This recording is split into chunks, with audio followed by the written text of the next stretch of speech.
siamo lasciati poco tempo fa in realtà con il video dell'home visit di Unit Garage. Se non l'aveste visto, qua in alto ve lo lascio, e alla fine appunto di tutto quello che vi abbiamo raccontato vi avevo detto che avrei provato la Urban GS fatta in collaborazione con Deus. È arrivato il momento, in realtà è per me lo stesso giorno, per voi è passato un po' di tempo, e quindi andiamo a scoprire come si comporta questa moto qui con le modifiche che sono state fatte. Andiamo a riprendere un po' di concetti che fanno questa moto, che la 90 diciamo che è stata una serie abbastanza fortunata, quindi vediamo se anche un po' su strada bianca riusciamo a fare qualcosa. Oggi non guiderò tantissimissimo, anzi sarà più il tempo magari che passeremo a raccontarvela come è fatta, per riprendere anche un po' tutto il concetto che c'è dietro a Unit Garage, e poi vi dirò anche qualche impressione di guida, vediamo cosa riusciamo a fare qui su strade bianche. Ma prima di saltare in sella, e sono anche abbastanza curioso, andiamo a scoprire come è fatta, come cambia rispetto alla Urban GS standard che tutti conosciamo, che cambiamenti ci sono stati, però al posto di raccontarvelo io ve lo faccio raccontare da Fabio, che sicuramente, visto che l'ha costruita, lo sa meglio di me come è fatta. Ormai dovreste conoscerlo, se così non fosse vuol dire che non avete visto il video dell'home visit, e allora andate subito a vederlo. Ma dai, andiamo un po' dentro questa moto, scopriamo come cambia.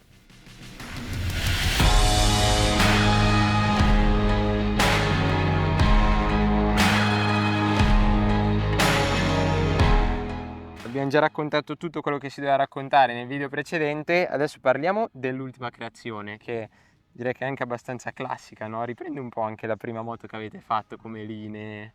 Sì, certo, questa è una collaborazione che abbiamo fatto con Deus Ex Machina, che è un brand piuttosto importante a livello mondiale, e abbiamo sviluppato per loro un kit utilizzando i nostri accessori.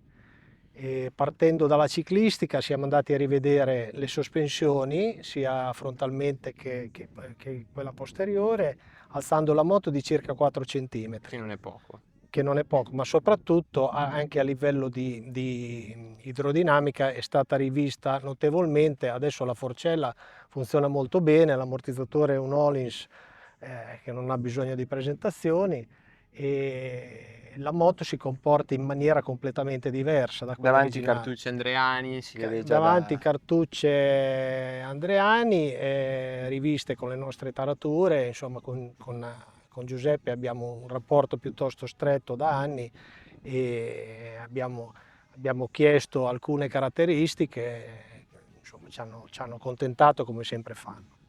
E dopodiché abbiamo inserito tutta una serie di protezioni nella parte bassa, quindi paramotore, parateste, coperture dei condotti d'aspirazione, e abbiamo montato il nostro serbatoio Paris-Dakar completamente omologato, Plastica questo qua. di plastica, che aumenta la capacità, ti consente di fare circa 500 km. Quanti litri siamo così? Siamo a 23 litri e mezzo.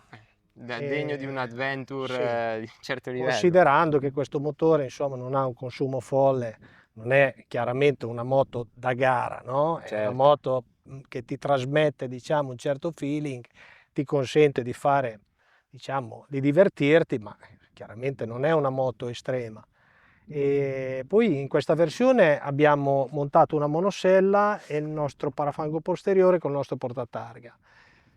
Andando sul nostro sito troverete altre versioni sempre dedicate a Deus Ex Machina, dove c'è anche la sella biposto e altre versioni che Qui entra in montano. gioco anche il configuratore di cui abbiamo parlato prima, Esatto, dove ve la esatto. potete vedere in tutte le maniere possibili. Questo è interessante, me l'avete raccontato prima. Sì.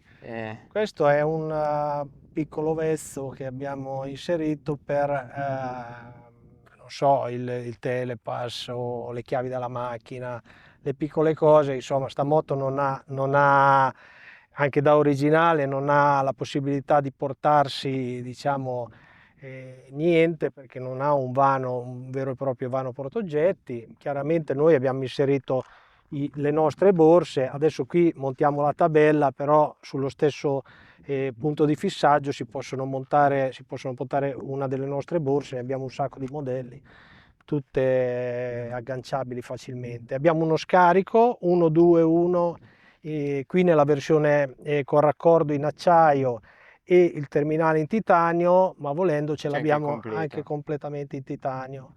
Abbiamo i collettori racing, tutta una serie di opzioni se uno vuole. Il nostro manubrio che abbiamo in tre versioni diverse, quindi in 3 altezze diverse, parafango frontale, protezione faro, e tutta una serie di accessori, L'estensione per la base base cavalletto, del perché alzando cavalletto. la moto naturalmente il cavalletto si accorcia, quindi Certo. non fa solo da allargamento cavalletto, ma lo alza anche un po' di 1 centimetro. E la moto, come dicevo all'inizio, quando abbiamo cominciato a sperimentare le sospensioni più alte, sulla 90 sembrava quasi, no, Mm. dicevi, boh, chissà se funziona ancora. E invece la moto si comporta molto meglio. E quindi chi ha una 90 e insomma se lo può permettere, nel senso che comunque si sente a suo agio con una moto più alta, lo consigliamo vivamente perché funzionano molto bene. Perfetto, ottimo.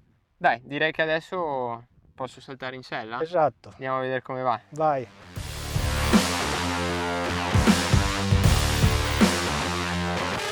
Oh, the bad man to know my name.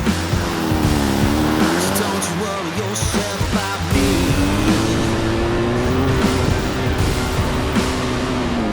I guess some things they never change. You gave me 30 long days in the hole. Give me 30 more and nobody made.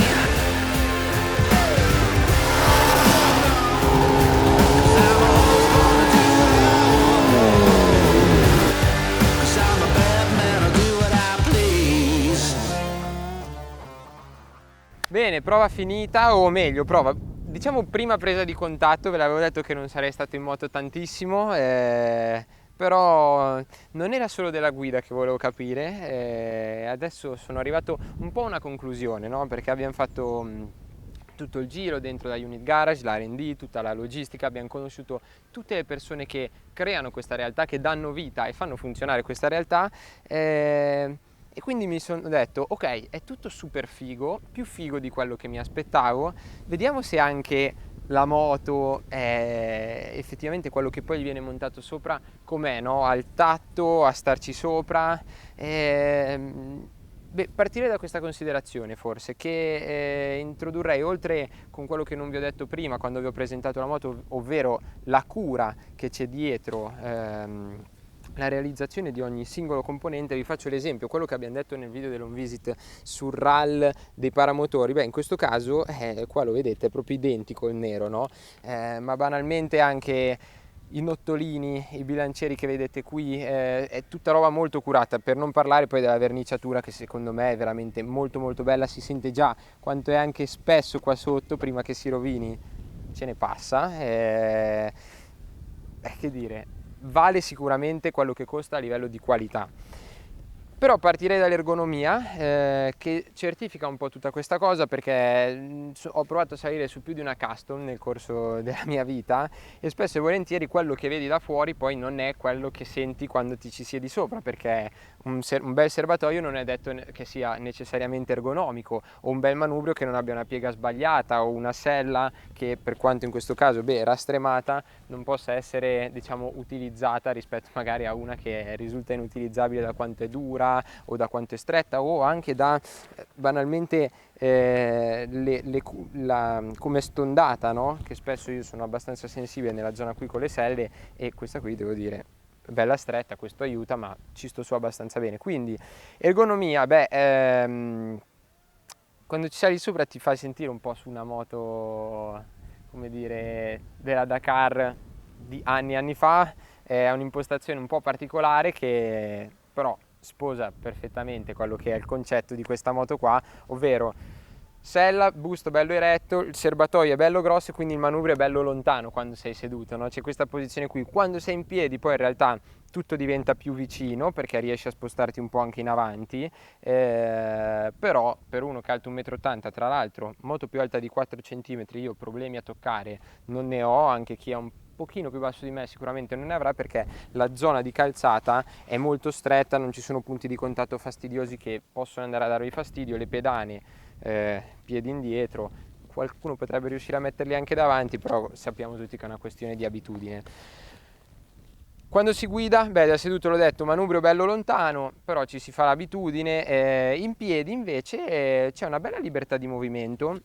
Mi piace moltissimo la zona del serbatoio, dove una volta che potete aggiungere, anche se un po' rovinano l'estetica, quindi non so se lo farei, dipende che utilizzo avete intenzione di fare della moto, più o meno intenso in fuoristrada, sicuramente dei pad qua antiscivolo, perché un pochino, ovviamente il serbatoio di plastica un po' è scivoloso, però la larghezza è perfetta, mi trovo benissimo quando vado a inserirlo in mezzo alle gambe, che vado più avanti, riesco perfettamente a trovare il punto di ancoraggio perfetto per come guido io in piedi quando sto bello in avanti in uscita di curva, cosa che con queste moto capita spesso e volentieri.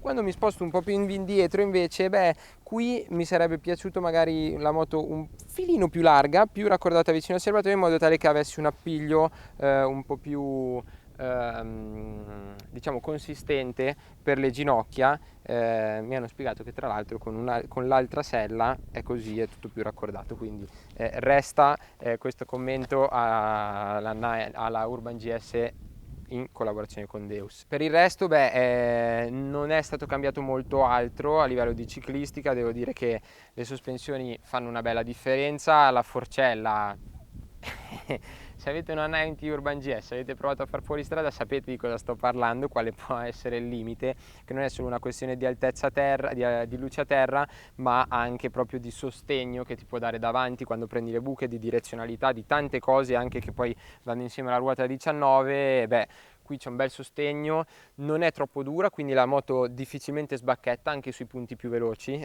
di manubrio, di sterzo, però c'è un bel sostegno, si prende la buca, accompagna bene, un'idraulica che per il tipo di moto, per quanto può andare forte sul dritto, per il tipo di percorso che poi si può andare a fare, sicuramente funziona. Io ho strada bianca, ci sono un po' gli scoli dell'acqua anche abbastanza alti, quindi c'è proprio il canale, magari dietro ti tira un po' perché sei in accelerazione, finisci dentro.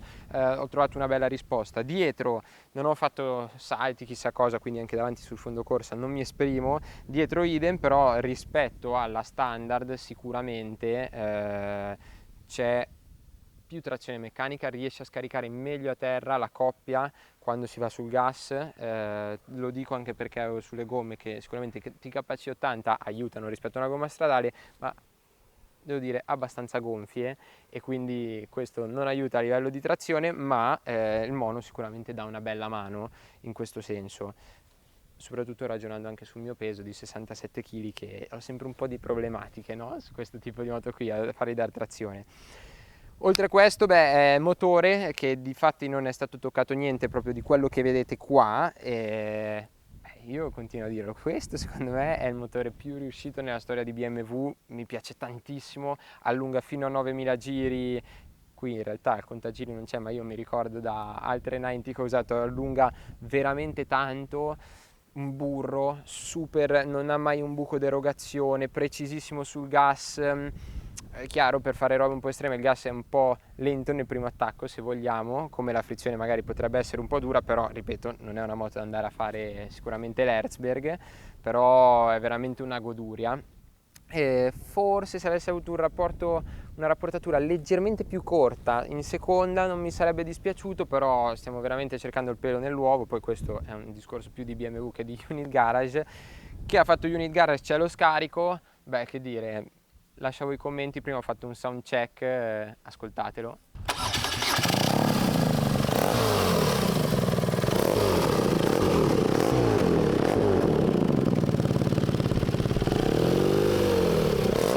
Direi che suona abbastanza bene, non male. È omologato questo scarico?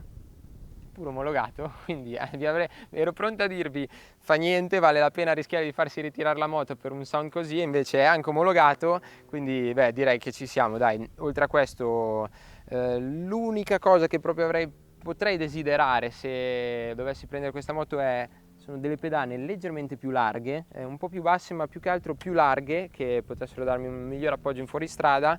Però oltre a questo, beh, quando riesci a tenere anche uno stile così, a me la moto secondo me è veramente da figo questa. Ovunque tu vada, di sicuro non passi inosservato, è veramente da figo.